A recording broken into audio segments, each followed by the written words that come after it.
If you've got to replace the ball joints on your four-wheeler, real quick, you're going to realize when you go through the service manual, at least if it's like this Honda Foreman Rubicon 02, the shop manual says you got to pull all the components out and use a press to take out the ball joints. I beat one out on the other side, and it was a little too sketchy. I felt like I was going to mess everything up, so I bought this kit. It was pricey, $225. But it's a lot easier than taking everything apart, and it's literally the only option, so I'm going to see about pressing this out. After a rather laborious game of Tetris trying to find the pieces to fit in here, I got something that should get it started, then I'll have to readjust after.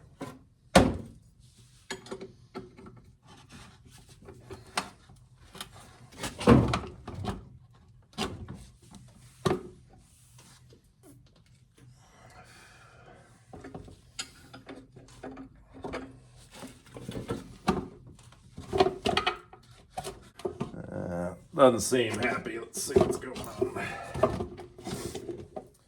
So the kit doesn't have a lot of pieces that fit together real well that'll accommodate this setup here. So they're all kind of just riding on each other with friction. We'll see what happens.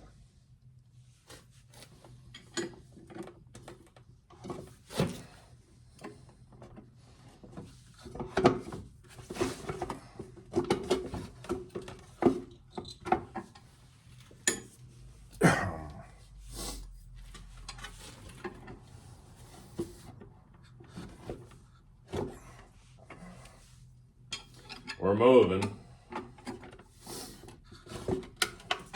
Yeah, it's going good now. It was a bitch to set up because a lot of these pieces feel like they're made to push the other direction from what this requires, but beats pulling everything apart. Nice. All right, fuck yeah. Get some. Once again, I'm not real crazy about the setup I got for pressing this in, but once it's on there, it should hold itself. So let's see how it presses in. I oiled everything up.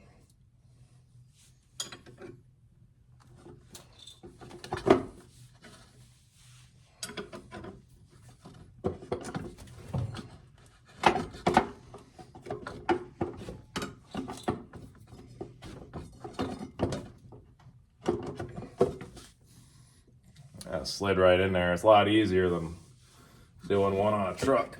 All right, good to go.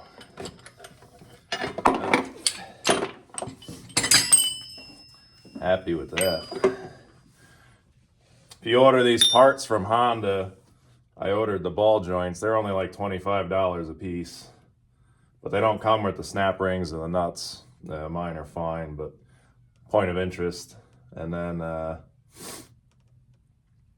to buy the ball joints in this press was cheaper than buying the tool that separates the knuckle from the ball joints. That's supposed to not damage the boots. So you're better off just getting in there with your regular tie rod fork and ripping the boots, getting them off and replacing them, than buying that tool. A tool from Honda was like $300. This press that I'll have forever now was $225, and I don't have to pull all this shit out of there. So all things considered, this worked out a lot better than doing it any other way. That kit is made by HighLifter. It, as of right now, it's Valentine's Day 2025. If you go on Amazon and put in ATV ball joint press, that's the only one you're going to find.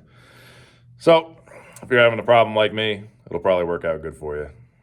Good luck in your projects.